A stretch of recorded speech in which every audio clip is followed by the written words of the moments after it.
자, 지금부터 주임법, 상임법 할 것인데요. 주택임대차, 상가건물 임대차 보호법은요, 우리 민법 시간에 많이 했습니다. 해서 제 과목의 주임법, 상임법은 실무적인 내용 중심, 숫자 중심이라고 보시면 되고요. 그리고 현업에 있어서는 기본적인 내용들을 좀 담고 있습니다. 그런 내용으로 중심으로 설명 들어갈 것이고요. 혹 2차를 치는 분들은 정독을 꼭 해주셔야 돼요. 일단 우리 기본적인 내용 정리하고 갑시다. 389부터 자, 주임법, 상임법 할 것인데 페이지 수는 상당히 많아요. 몇 페이지까지인가요? 예, 421이죠. 수업은 여러분이 몇 가지를 제외하고는 우리가 419, 420페이지 가지고 갈 것인데 먼저 이 사전적으로 고지할 내용이 있어요. 주임법, 상임법은요, 참 자주 바뀌는 법률입니다. 자주 바뀌다 보니까 지금도 이제 수업할 때 이번에 이 그 재우선 변제 금액이 주임법 바뀌었지 않습니까? 그 금액으로 바뀐 걸로 할 거예요. 책을 좀 수정해 주셔야 됩니다. 해주고 시험이 7월 둘째 주 정도 되면 공고문이 떠요. 그때 그 공고문을 기준으로 언제까지 시행 전후 요걸 꼭 확인해 줘야 될 게 주임법, 상임법이에요. 자, 지금부터 칠판 한번 보도록 합시다. 여러분, 우리 한번 봐요. 자, 우리 이건 시험하고 관계없습니다. 우리 질문 한번 드려볼게요. 중간에 할까요, 질문? 자, 여러분이 일단 서울의 집을 지금 9,500에서 1억으로 바뀌었어요. 일단 재우선 변제 금액의 범위가 1억이든 2억이든 중요한 그게 아니고요. 이거 한번 보세요. 여러분이 재우선 변제 금액에 들어가는 집을 들어가 살고 있습니다. 그러니까 이해가 되시죠? 자, 그랬는데 문제가 생겼어요. 한 9천짜리 살고 있습니다. 9천짜리. 그래서 여러분이 변제를 얼마 받았다? 한 8천 받았다고 가정합시다. 8천 받았어요. 집이 이제 우선 변제에 의해서 8천 받았다 가정합시다. 그럼 대항력으로 1천 살 수 있다. 이렇게 배우시죠. 그럼 과연 그럴까요? 지금 무슨 말인가 하면 이러한 32평짜리 아파트가 있다고 하고요. 이게 보증금이 9천이나 가정합시다. 9천 중에 8천 변제 받았어요. 지금 1,000만 원 대항력으로 남아 있습니다. 그러면 여러분 생각으로 한번 해봐요. 8천 돌려받고 1천 남아있다는 이유로 32평을 살고 있다면 이거는 나쁘게 말하면 8천을 공짜로 산다 이 말로 해석이 돼버리겠네요. 이해되시겠죠? 저 대항력이라고 하는 것은 시간이 지나가 버리면 현실적으로 법률상으로 어떻게 녹아내린 돈입니다. 그 말은 상당히 위험한 말이에요. 자, 두 번째 얘기합시다. 주택임대차보호법은 특례법이야. 특별법이야. 특별법 일종의 특별법이죠. 우선법이죠. 자, 그런데 문제가 되는 것이 전세권 설정 등기를 하는 게 좋을까요? 아니면 주택임대차보호법이 들어가는 게 나을까요? 자, 이것도 잘 들으세요.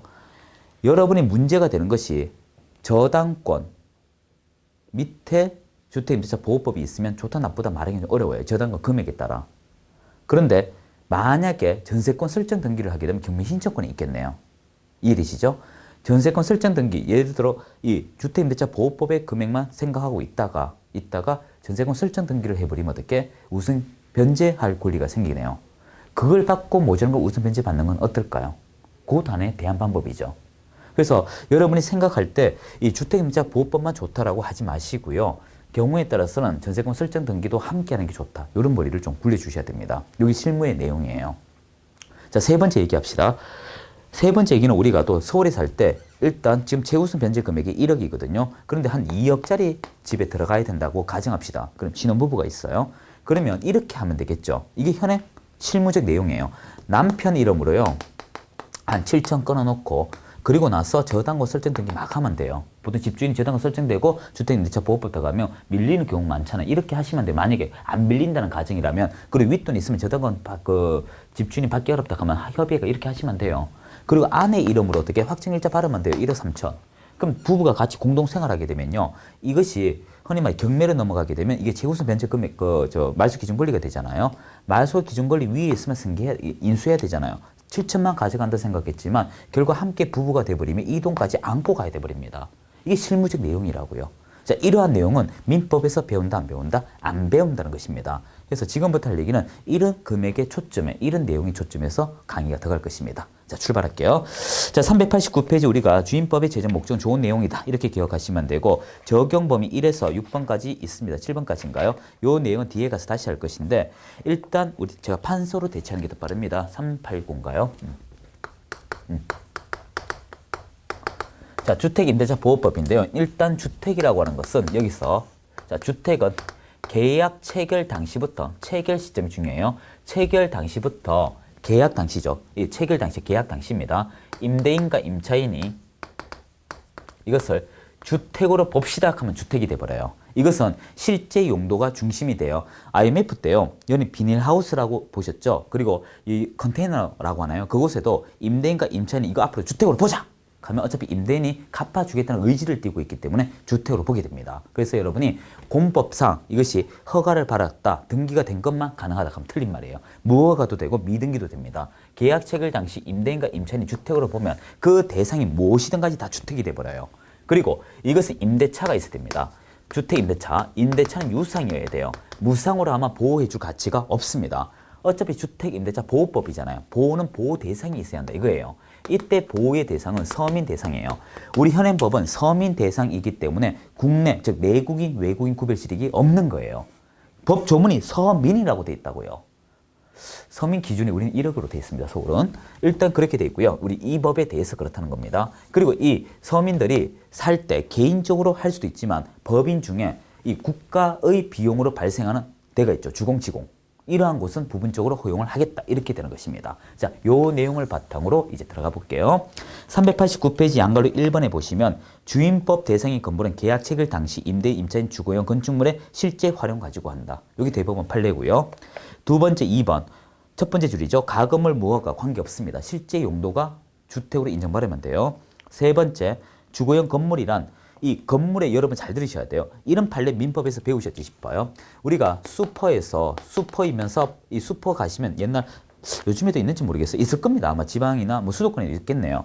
그 예를 들어 이 과자를 가면 슈퍼 안에 방이 있고 식사하시는 그 주인들이 있을 것입니다. 그러다 요 과자 얼마예요? 가면 식사하시는 대로 계산한 경우 있죠. 그 방은 주택임대차 보호법 된다 이렇게 배웁니다. 그리고 다방 한 켠에 방이 하나 있어요. 그래 그분이 이 종업원이랄까 근무자들이 다리 있게 펴기 위해서 들어가는 공간이 있습니다. 그건 주택임대차 보호법 안 된다고 합니다. 왜 그런가 하면 이때 주택은 삶의 터전 일종의 생활 공간이란 가정을 끼고 있습니다. 그래서 슈퍼의 경우는 삶의 기준이 되기 때문에 주임법 보호 대상이 되고 다방의 경우는 삶의 보호 대상이 아닌 일종의 여가 활동의 대상이라 안 됐습니다. 그런데 만약에 다방에서 한 아이가 성장을 하는 요소, 방적 요소가 있다면 슈퍼처럼 주임법 보호 대상이 돼버립니다. 그래서 여러분이 주거의 전부 또는 일부가 있다 하더라도 그 일부가 주거 목적이 아니라면 적용 안 되고 주거의 목적이면 된다 이것입니다. 그러니까 3번 다시 봐요. 주거의 목적이 있냐 없냐 이게 중요해요. 전부 또는 일부라는 개념보다. 그리고 네 번째, 임대차 계약 체결 당시 체결 당사자 거주 의무 세대원 전원이 거주할 필요 없다. 뭐냐 하면 누나가 임대차 계약하고 동생이 가서 살면 돼요. 구성원 중에 한 명이면 돼요. 걔가 만약에 말을 할 수 있다면 걔가 가서 살아도 돼요. 멍멍이요, 멍멍이. 가능할지 모르겠습니다. 말해도. 그건 좀 여담이고요. 자, 5번. 일시 사용을 위해서는 주임법 보호받지를 못합니다. 거주의 목적이기 때문에 그래요. 그리고 이제 여기서 또 유의할 것은 6번도 유상이라는 거 정리됐죠. 자, 7번 보시면 임대 대상물 우선 변제 목적으로 활용할 경우 주임법 보호 대상이 안 된다. 자, 요거 이야기하려고 했는데 이런 경우가 있습니다. 보통 우리가 경매로 들어가게 되면 소액 임차인에게 최우선 변제 되잖아요. 그러니까 최우선 변제 주니까 여러분이 이 경매 주택이 있습니다. 이 소유자가 경매로 나가게 되면 집에 나가버려야 돼요. 그런데 친인척 불러드립니다. 친인척 불러들여가지고 야, 뭐 이게 친인척 한 3명이 있으면 전부 다 이 주택임대차 보호법, 주택임대차 보호법식으로 가짜로 돈 팔아내려고 어떻게 경락인에게 이거 가짜로 계약서 쓰는 경우가 있습니다. 이거 허용될까? 거주 목적 아니죠? 돈 받을 목적이죠. 이건 안 된다는 것입니다. 그래서 저도 예전에 경매할 때 이게 하나 있었어요. 어떤 게 있냐면 방이 4개예요. 4개. 저 들어갔다 충격 먹었는 게 이거였습니다. 방이 4개였는데 주택임대차 보호법이 몇 개? 4장이었어요. 방 한 가마다 한 가구 다 살아요.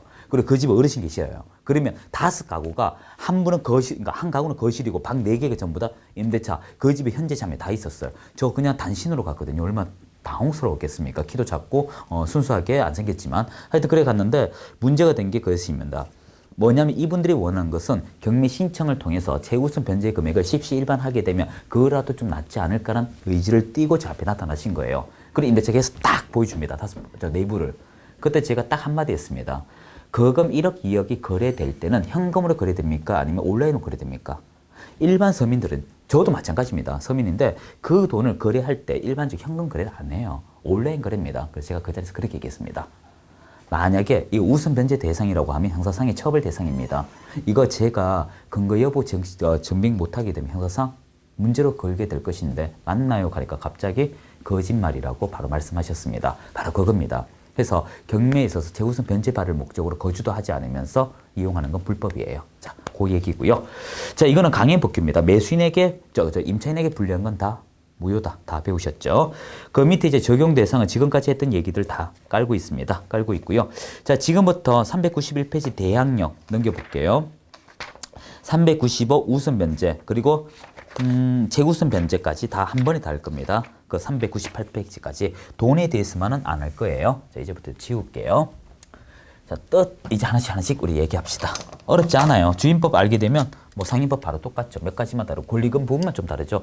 실제 권리금에 대해서 아직 재판에 계류 중인 거 많습니다. 자, 우리 대항력이 있어요. 대항력이에요. 대항력 주장하는 것입니다. 자, 일단 조건을 좀 보시죠. 조건. 자, 조건은요. 전입신고와 인도일조입니다.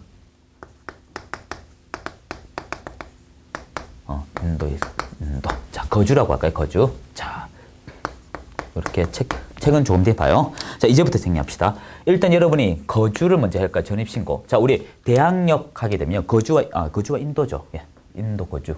뭐, 이렇게 적을까요? 지금 책은 순서가 바뀌어져 있죠. 여러분 그 391페이지를 보세요. 대항요건. 등기가 없을수록 임차인이 주택의 인도와 주민등록 마칠 때 인도라고 되어 있네요. 자, 제가 똑같이 해드릴게요. 가끔 이 책은 제가 글자가 다르네요라고 질문한 분들이 계셔서 해야 됩니다. 똑같이 해드려야 돼요. 잠시만요. 위치는 바뀌었습니다. 여기 이제 거주예요. 자, 이제부터 이야기합시다. 요 인도는요, 현실적 인도를 얘기할까요? 잠재적 인도도 인정할까요? 지금 무슨 말인가 하면 이 집에 임대차 계약서를 쓰면 오늘부터 거주하고 있어야 될까? 아니면 여러분이 이런 경우 있을까요? 전화상으로 임대차 계약서 대신 써주세요. 이런 경우 있을까요? 있습니다. 즉 뭐냐면 해외여행이거나 타지에 있을 때 오늘 계약인데 회사 일로 지방 갈 수 있잖아요. 즉 현실적 인도, 즉 잠재적 인도 둘 다 인정한다 이것입니다. 자, 그리고 전입신고라고 하는 것은 말 그대로 기록하는 건데 주민등록 서류에 기록하는 건데 여기 질문 한번 드릴게요. 여러분 대항력이라고 할 때 먼저 거주, 즉 인도를 거주라고 합니다. 거주하고 나서 전입신고해야 될까요? 전입신고하고 나서 인도해야 될까요? 아니면 동시에 할까? 그럼 여러분 이미 선택입니다. 이미 선택이에요. 자, 그러면 이제 여기서 잘 들어야 됩니다. 전입신고와 인도는 의미가 달라요. 인도는 세대원 중에 자기가 살겠다는 의지를 담고 있고요. 전입신고는 제3자에게 보여주는 것입니다. 내가 여기 있다는 것을 천명하는 거예요. 이해되셨죠? 자, 그 상태에서 대항력은 언제 효력이 발생하냐? 요게 요건입니다. 요건. 요게 대항요건이에요. 책은 보지 마세요. 요건인데 대항력은 이길 다음 날이에요. 0시부터 효력이 발생합니다. 0시. 예를 들어 이게 4월 5일, 4월 6일이면 두 가지 조건이 충족되는 4월 7일, 요 같으면 4월 7일 0시부터 효력이 발생해요. 이해되셨죠? 자, 효력이 발생하는데 이제부터 잘 보셔야 돼요. 인도는 잠재적 인도까지 다 포함한다 했는데 요 전입신고는 이제 전입신고가 문제가 됩니다. 요게 이제 전입이라 줄여 적을게요. 이게 문제됩니다. 이것은 주장하기 위한 거라고 했어요. 주장. 여기서 주장은요, 두 가지 성격입니다. 본인도 보호를 받고요. 상대방한테도 주장하는 거예요. 그러면 이게 중요해요. 만약에 여러분이 전입신고를 잘못 적어버리면 주장력이 있다 없다? 없다. 그렇게 돼요. 101호인데 201호 적으면 효력이 없게 됩니다. 그런데 이 전입신고는 내가 가서 하는 거잖아요. 내가 잘못 주장하게 되면 내 권리는 박탈당합니다. 하지만 내 의지와 무관하게 한 경우가 있어요. 예를 들어 공무원이 내가 101호 했는데 공무원이 201호로 들어가 적을 수도 있겠죠. 또는 행정구역 개편이 되어가 바뀔 수도 있겠죠. 심지어 나쁜 주인을 만나면 세입자가 있고 하면 은행에서 전세권 설정 등기를 안 받아주는 경우 있습니다. 그때 몰래 내려버려요. 그리고 전화가 설정받고 다시 올려줍니다. 이런 경우들. 그런 내 의지와 무관하죠. 그런 건 어떻게? 내가 주장력이 있다라고 말할 수 있습니다. 한데 여기서 주의하셔야 돼요. 뭐냐 하면 전입신고할 때 보면 공동주택, 아파트 연립 다세대가 문제가 돼요. 네, 여기서 질문 한번 드릴게요. 아파트는 5계층 이상이고 연립과 다세는 4계층 이하잖아요. 여기서 다세대나 연립이 아파트 될 수 있다 없다? 있어요. 건축기법상 5층 이상 높이는 경우 있다고요. 자, 다시 얘기합시다. 그러면 다가구에서 다세대 경우 있을까요? 다가구는 3층이죠. 3층. 다세대는 4층입니다. 될 수 있을까요? 물리적 가능해요. 여기서 문제가 생깁니다. 다가구에서는 1층, 2층, 3층인데 다세대는 1층, 2층, 3층, 4층이거든요. 그랬을 때 이게 동호수를 새로 지정을 해야 될까? 원칙은 안 해도 돼요. 근데 예외로 제3자가 모를 땐 예외적으로 하는 것입니다. 쉽게 말해서 이거예요. 다가구에서 다세대가 되더라도 배달이 제대로 전달이 되면, 예, 중화요리 시켰는데 배달이 되면, 아, 우리 회사 우리 집에 공지가 됐구나. 이렇게 받아들이시면 돼요. 안 되면 새로 합니다. 여기까지 이해되셨죠? 자, 여기까지 최고로 보겠습니다. 자, 391페이지 대항 요건은 방금 했던 것이고요. 대항력은 다음날 0시 기억해 주면 되고요. 자, 이제 392페이지 내용을 요거 주의하셔야 돼요. 이 내용에 양가로 1번이 추가된 겁니다. 2번하고. 우리가 이건 개인만 가능하다 했는데 앞서 서민이라 하는 말 기억하시나요? 거기 보면 양갈로 1번이 주택도시기금재원으로 하는 것은 그 옆에 있죠. 저소득층 무주택자, 좀 생활이 어려우신 분이다. 이렇게 뭐 평가하도록 하겠습니다. 반드시 그렇지는 않습니다. 이거 악용하는 분들도 계시니까요. 자, 이런 것의 경우는 방갈로 1번, 2번이죠. 주공, 지공이라고 외우면 쉽습니다. 여기 거주하는 분들, 임대아파트 이런 것은 다 인정된다. 이것입니다. 그리고 양갈로 2번도 조심하셔야 돼요. 중소기업기본법이라 하여 이것도 주의하셔야 돼요. 이것도 인정을 받습니다. 그냥 법인은 인정은 안 되지만 지금에는 주공, 지공, 중소기업기본법에서 된 주택의 경우 다 인정받습니다. 이게 주의할 포인트입니다. 자, 양갈로 3번 대항력을 주장하기 위해서, 자, 주장이란 말이 나왔죠. 여러분이 이 전입신고를 이렇게 하면 이제 뭐 어떻게 될까? 지금 4월 5일, 4월 6일 살다가 여기서 살다가 잠시 다른 곳으로 이사를 갔어요. 즉 인도가 바뀌었죠. 그리고 다시 재인도가 왔습니다. 이쪽으로. 그러면 옛날의 것보다 계속 유지될까? 아니에요. 그때부터 또 새로 설정합니다. 그럼 여기서 주의할 단어가 있어요. 임대차, 여기서 임대차 계약 기간이 2년 동안 살다가 끝났어요. 그럼 다시 계약 쓰잖아요. 그러면 계약서를 새로 쓸 때 종전 기간을 포함하여 써야 될까요? 아니면 처음부터 새로 쓸까야 될까? 처음부터 새로 쓰면 안 돼요. 왜? 처음부터 새로 써버리면 종전기간 이사 갔다 다시 올 원리가 돼버리기 때문에 기존 효력이 상실합니다. 그래서 새로 계약을 쓸 땐 둘 중에 하나를 선택해야 돼요. 저 종전계약을 단서 적을 때 종전계약을 승계하고 새로 쓴다. 그럼 요거 유지가 되는 거예요. 아니면 어떻게?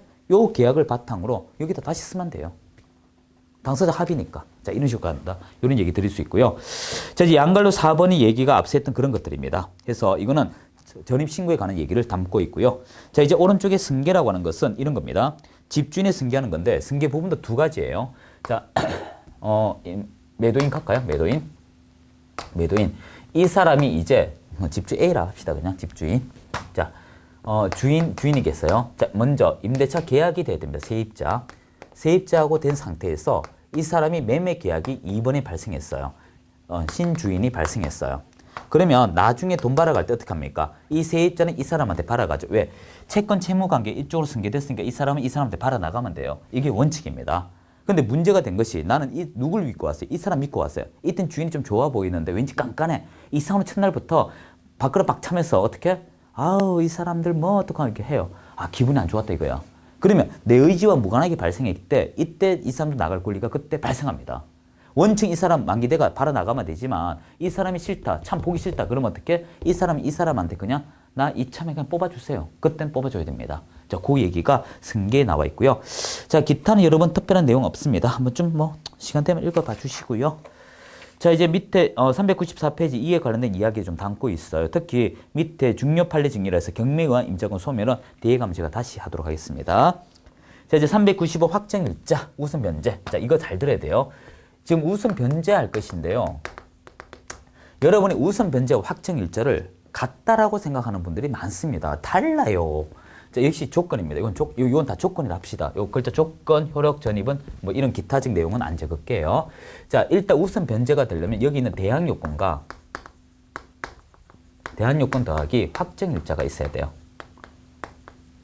자, 이제부터 잘 들어야 돼요. 자, 요거 대항 요건 요거라고 합시다. 요게 대항 요건이에요. 자, 오늘 요 날짜 다 합시다. 4월 5일, 4월 6일인가요? 자, 그리고 이게 4월 7일 합시다. 4월 6일 합시다. 이거 4월 6일. 자, 4월 6일이에요. 자, 그랬을 때 잘 봐요. 인도 전입 신고하면서 확정일자도 같이 받았어요. 그 동사무소 주민자치센터에서. 그러면 우선 면제 효력은 언제 발생할까? 모든 조건이 충족되는 날짜. 자, 그러면 우선 변제 효력은 모든 조건 충족이니까 시간은 뒤로 못 가고 앞으로 가잖아요. 그래서 어떻게? 4월 7일 0시가 가장 빠른 내일 날짜예요. 그래서 똑같은 날짜 어떻게 우선 변제 발생하게 됩니다. 만약에 이게 4월 8일이라면 4월 8일 9시를 기준으로 하게 돼 있어요. 공무원 9시 문 연다 가정하여 그렇게 돼요. 그래서 확정일자가 빠르기 때문에 결국 이게 느리면 이거 느린 날짜를 하겠다 이 말이에요. 근데 여기서 주의하셔야 됩니다. 여러분이 생각할 때 확정일자라고 하는 것은 전입신고 받고 나서 받는 게 확정일자다 이렇게 얘기하면 안 돼요. 확정일자하고 전입신고는 성격이 다르기 때문에 구청에 가시거나 동사무소 어디 가도 확정일자 먼저 받고 전입신고 받겠다 우기면 해줍니다. 현행 법률상 이거와 이거는 순서가 없다고 돼 있는데 단지 관할 공무원은 어떻게 이거 하고 이거 하라는 이유는요. 어차피 이걸 해야만 이 조건이 충족이 되면 이게 의미가 있기 때문에 그런 뜻으로 얘기하는 거예요. 시간상의 순서는 없습니다. 그런데 여기서 이제 비교가 들어갑니다. 노란색 잘 봐요. 전입신고는 무료입니다. 자, 이제 확정일자 돈 받아요, 안 받아요? 금액 받습니다. 요거 얼마인지 모르 700원인가요? 하여튼 유료입니다. 자, 금액은 정확히 솔직히 모르겠어요. 모르겠습니다. 자, 그리고 주의하십시오. 확정일자는요. 여기 우선 변제하고 성격이 달라요. 다릅니다. 달라요. 성격이 달라요. 무슨 말이냐면 우선 변제는요. 경매 신청자가 보는 거예요. 우선 변제는 경매 신청입니다. 자, 이거 잘 들어봐요. 변제라고 하는 건요. 변제라고 하는 건 돈 받는 겁니다. 돈을 이제 갚는 거예요. 즉 집주인이 집이 문제가 돼서 경매 넘어갔어요. 넘어갔을 때 제3자가 돈이 들어오면 그 돈으로 내가 팔아 나간다 이 뜻입니다. 그러면 이 제3자가 들어올 때 이 집을 사면 남느냐 안 남느냐 이 판단을 해야 되잖아요. 이 판단의 기준이 우선 변제입니다. 그리고 이때 확정일자라는 것은 보장받는 기준을 얘기해요. 그래서 우선 변제는 제3자를 이야기하는 것이고요. 확정일자라고 하는 것은 본인을 위한 거예요. 근데 우리가 관념상 똑같다 이렇게 생각을 합니다. 그리고 확정일자는 당일 효력이 발생하고 우선 변제는 모든 조건이 충족될 때 하는 거예요. 뜻이 다릅니다. 조금 공부하면. 자, 이제 여기서 기억할 것이 어떤 것이 있는가? 자, 여기 잘 들어야 돼요. 최우선 변제와 우선 변제 대항력은 다릅니다. 달라요. 그건 조금 뒤에 제가 얘기할게요. 일단 여기 스톱하고요. 자, 395페이지 우선 변제 요건은 다 적어져 있고요. 그 밑에 우선 변제권 반갈로 1번 다 끝났습니다. 2번 특별한 거 없고요. 자, 이제 396페이지 확정일자 부여 요 얘기 있죠. 자, 동사무소 얘기가 나와요. 근데 여기서 주의하셔야 됩니다. 확정일자 받는 것은요. 여러 군데에서 받을 수 있어요. 법원에 가서도 할 수 있습니다. 그게 반갈로 1번의 이야기고요.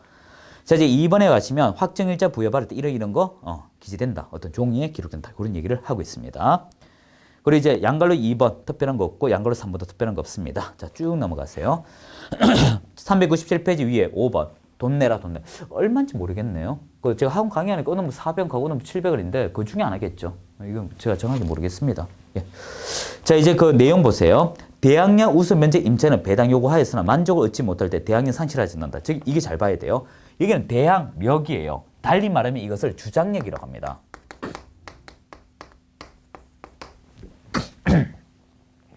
전 주장할 수 있는 힘을 얘기해요. 글자가 좀 휘어졌죠. 이거는요. 자, 뭐냐 하면 제가 집에 대해서 돈을 벌어야 하는데 변제는 받는다는 뜻입니다. 남들보다 먼저 벌었어요. 벌었는데 그게 부족하면 대항력으로 버티겠다. 하지만 현실성은 떨어진다. 그렇게 처리가 되고요. 자, 이제 큰 양갈로 2번. 전입신고 잘못 기재되면 어떻게 되는가? 자, 요거 잘못되면 대항력권 무너지죠? 대항력 사라지죠? 그러면 확정일자 아무리 옳다 하더라도 우선 면제 못 받게 돼요. 한데 이거 기억하셔야 돼요. 동호수를 잘못 기재하다. 다시 말할게요. 동호수를 잘못 기재하다가 주장할 수 없는 전입신고 잘못한 케이스입니다. 그러면 대항력권이 깨졌으니까 대항력 인정 못 받고 우선 면제 못 받지만 확정일자는 인정받아요. 그래서 여러분이 실제 자기 재산에 대해서 보장을 받으려면 전입신고도 중요하지만 확정일자는 누구보다 빨리 하는 게 중요합니다. 그래서 여러분 팁을 하나 드릴게요. 이사 가시게 되면 무조건 전입신고 나중에 문제고요. 빨리 하는 게 좋습니다. 빨리 하는 게 좋지만 혹시나 늦으면 이거라도 해두세요. 이거라도. 매매계약서, 임대차 계약서만 들고 가면 돼요. 자, 나머지 특별한 거 없고요. 그리고 동시이행 뭐 큰 의미 없죠. 자, 이제 398페이지 볼까요? 최우선 변제입니다. 최우선 변제는 이거는 학자들이 붙인 말이에요.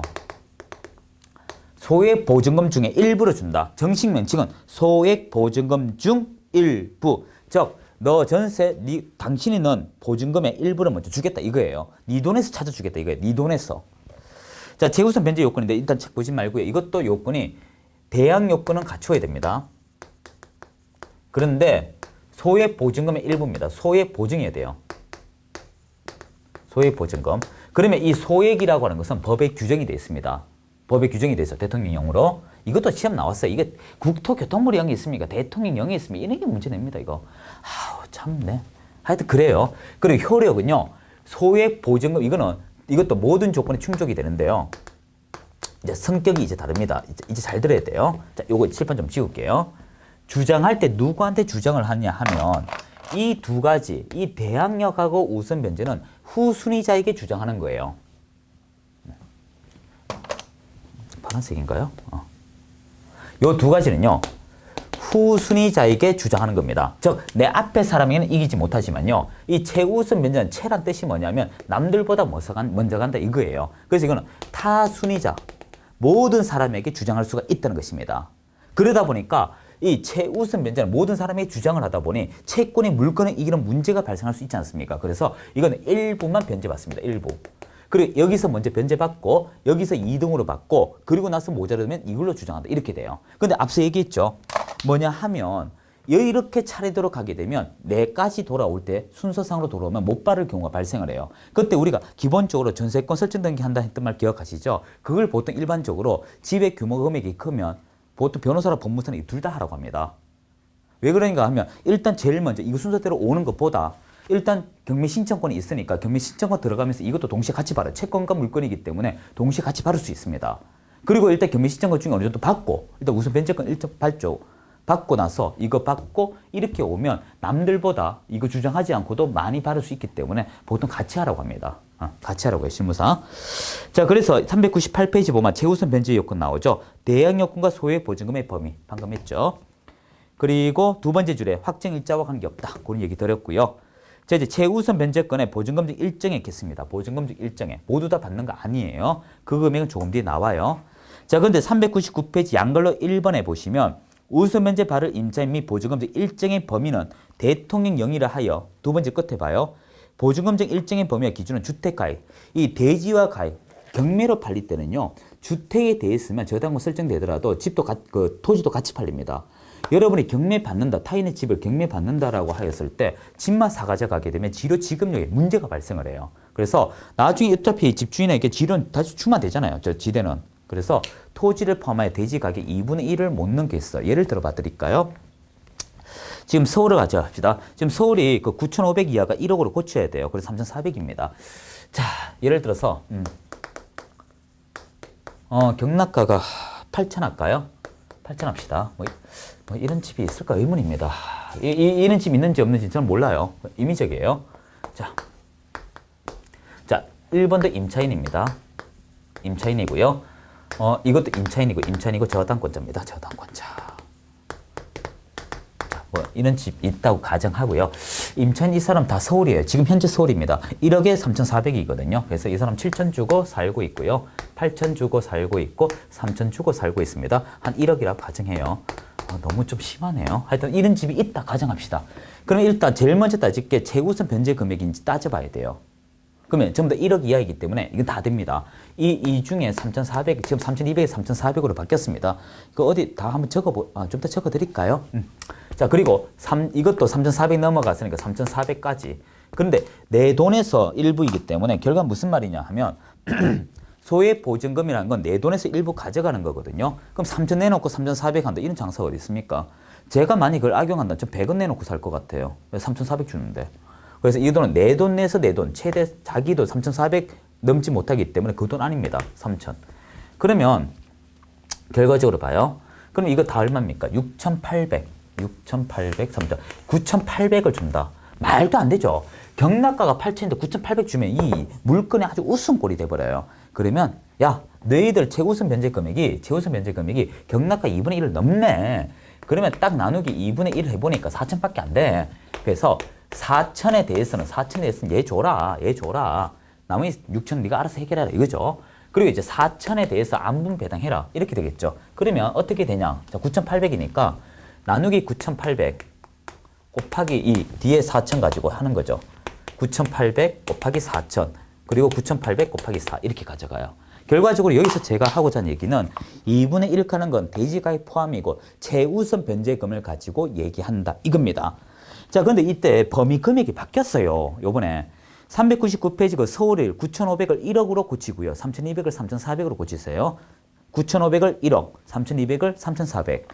그리고 2번 그대로고요. 3번에 광역시에 광주시 뒤에 세종특별자치 넣어주세요. 지금 3번 보면 안산, 용인, 김포, 광주잖아요. 세종특별자치시인가요? 세종특별자치시도 이 6천에 2천 받을 수 있어요. 그리고 그 밖의 지역이 지금 4,500이 5천에서 1,700으로 바뀌었어요. 다시 합시다. 서울은 얼마에 얼마? 1억에 3,400. 그리고 3번에 세종특별자치시 넣어주시고요.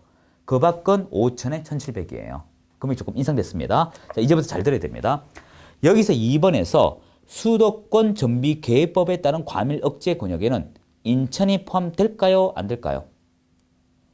여기 인천 포함됩니다. 인천은 지금 8천에 2,700입니다. 그리고 3번은 광역시 뒤에 수도권 정비 계획법에 따른 과밀 억제 권역 포함 지역과 군지원 제외죠. 무슨 말이냐면 1번과 2번과 4번을 뺀 나머지가 광역시. 인천은 2번입니다. 여기서 말한 6대 광역시 중에 인천을 제외한 나머지 광역시를 얘기하고요. 그리고 안산, 용인, 김포, 광주에 있다가 하나가 더 추가되었어요. 세종특별자치시가 추가되었어요. 6천에 2천으로. 그리고 마지막 군지역 같은 경우는 5천에 1,700인데 이제 잘 들어봐요. 인천에 가면 강화군이라고 있습니다. 자, 그러면 행정권역으로 하면 강화군은 인천에 속하기 때문에 강화군은 어떻게 들어가야 될까요? 인천이 2번이잖아요. 그럼 8천에 2,700이라고 해야 되는데 이건 지명대로 가는 것입니다. 행정권역이 아니고 지명대로 가요. 지명. 그래서 얘는 인천은 8천에 2,700이지만 강화군은 그대로 5천에 1,700으로 바뀌어버린다 이거죠. 구별되시겠죠? 지명대로 가는 거예요. 자, 읽을 줄 알아야 됩니다. 자, 우리 양갈로 3번 앞서 얘기했지만 부부가 산다면 어떻게? 합산해가 정리된다. 그 얘기고요.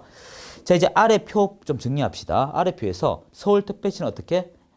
9,500만 원 이하를 1억 이하로 고쳐주셔야 되고 3,200을 3,400으로 고치시고요. 그리고 밑에 세 번째 광역시 나오죠. 안용, 김강에다 세종특별자치시 하나 넣어주시고요. 마지막에 기타 지역에 4,500, 1,500을 5,000, 1,700으로 고쳐주세요. 그래서 이렇게 고치고 이하까지 이런 키워드도 기억을 해주셔야 됩니다. 자, 이제 400페이지 내용은 뭐 다 정리됐고요. 돈 줄 때 어떻게 주냐 하면 이렇게 됩니다. 우리 통장에 꽂힐 때 재우선과 우선 이렇게 큰 거는 적히지 않아요. 그러니까 돈 들어옵니다. 돈 들어오지만 요 돈 먼저 주고 요거 주고 남으면 모자르면 이걸로 주장하는 거죠. 자, 이제 보증금의 배수는 간단합니다. 집주인 돈 안 주면 경매 신청한다는 얘기를 하는 것입니다. 가끔가다 재밌는 게 뭐냐 하면 이것입니다. 경매 신청 임의 경매와 강제 경매가 있거든요. 자, 칠판 좀 보도록 해요. 우리가 좀 뒤에 하겠지만 임의 경매가 있고 강제 경매가 있는데 등기부에 올라오면 그게 임의 경매예요. 등기부에 올라오지 않으면 그게 강제 경매예요. 자, 이제 얘기합시다. 친구한테 돈을 빌려줬어. 돈 빌려줬는데 친구가 돈을 안 갚네. 무슨 경매? 자, 친구 돈 안 갚아주는 것을 등기부에 올라옵니까? 안 올라오죠. 그래서 이걸 강제 경매라고 해요. 만약에 여러분이 등기부에 올라오게 되면 임의 경매가 돼요. 자, 우리 임대차. 채권입니까? 물건입니까? 채권이죠. 무슨 경매할 수 있다? 강제 경매할 수 있어요. 임의 경매는요. 부동산이기 때문에 일물 일권 때문에 이거는 반드시 등기부에 기재가 돼야 돼요. 완성된 물건만 가능합니다. 미완성은 강제 경매는 가능해요. 하지만 임의 경매하는 방법이 있긴 있습니다. 그건 뭐 중요하지 않으니까 빼주고요. 자, 이때 어떻게? 채권을 강제 경매시켜서 집주인 거 팔아먹을 수 있다가 얘기해요. 그게 보증금 회수입니다. 그래서 선생님 돈 안 주실래요? 기간 다 끝내 돈 안 줘? 그러면 제가 어떻게 하겠다? 법원에 가서 강제 경매 신청할 수 있다. 그 말을 지금 보증금 회수로 넣고 있습니다. 아주 무서운 얘기죠. 자, 쭉 넘기고요. 자, 이제 404페이지 금융기관 등의 우선 면제 승계. 안 그러면 어떻게? 금융기관이 이 보증금 반환 채권, 즉 내가 받을 돈을 은행이 사겠다 하는 논리를 펴고 있습니다. 자, 요 얘기죠. 자, 근데 양가로 2번 봐야 돼요. 우선 변제권 승계한 금융기관 등은 다음에 해당할 우선 변제권 행사할 수 없다. 즉 임차인의 대항 요구 상실했다. 봐요. 얘가 없으면 이거 당연히 못한다고. 두 번째, 임차권 등기 말소된 경우. 이건 뭐냐 하면 주장력이 상실했다 이 말입니다. 마지막으로 임차권 등기 말소는 집 자체가 권리 주장한 게 전부 다 없어진다 이거예요. 즉 임차인의 권리가 살아있다는 전제에서 은행이 사겠다 이겁니다. 나중에 수수료 주고 은행이 대신 돈 받아주겠다 이 말입니다. 실행은 잘 안 되더라고요. 예. 자, 요런 채권들입니다. 요런 채권도 국가가 사주겠다 이런 거예요. 자, 이제 405페이지 차임 등의 증가 청구. 이제 다 지울게요 이제. 이게 참 진짜 재밌는 거예요. 제가 여러분이 임대인이고 제가 임차인이라 가정합시다. 제가 여러분 화장실이 하나밖에 없어요. 예를 들어서 그 집에. 그럼 제가 임차인으로서 대소변 보기 위해서 그 집에 그 화장실 갈 때마다 어떤 느낌을 가질까요? 집주인 눈치를 보겠죠. 그런 거 일단 깔고 우리 얘기합시다. 무슨 얘기 하려고 하는지 들어봐요. 자, 지금 하는 게 몇 페이지인가요? 405인가요? 증감 청구권입니다. 자, 증감 청구권인데 증 더하기 감 마이너스 청구한다. 청구는 특징이네 하는 거예요. 자, 이걸 주장하는 사람은 둘 다예요. 둘 다. 그 말은요, 임차인도 주장할 수 있고 임대인도 주장할 수가 있습니다. 왜? 올리고 내린 건 입장 처리 문제잖아요. 그런데 임차인에게 불리한 건 안 된다고 했죠. 그래서 제한이 있습니다. 제한. 제한이 뭐냐 하면 임차인의 불리한 것, 증가가 제한입니다. 감소는 임차인 유리하잖아요. 그래서 관계없습니다. 자, 그런데 이것을 제가 주임법, 상임법 둘 다 같이 합시다. 둘 다 같이 할게요. 자, 일단 주임법에서 이 증가는요, 계약기간 내에 해야 됩니다. 계약기간 내. 이건 계약기간 후, 완료라고 할까요? 후에 해요. 즉, 주택임대차 보호법은요, 계약 임대차 기간 안에 올림의 제한이 있지. 그 기간이 끝나버리면 수천 프로 올려도 관계없습니다. 하지만 상가건물 임대차법은 계약 기간이 종료되고 나서 하게 돼 있어요. 그리고 이거는 5%입니다. 20분의 1이나 똑같은 말이에요. 그리고 이건 9%입니다. 그리고 이렇게 증가하고 나서 1년 내 재증가를 못하게 돼 있어요. 재증가를.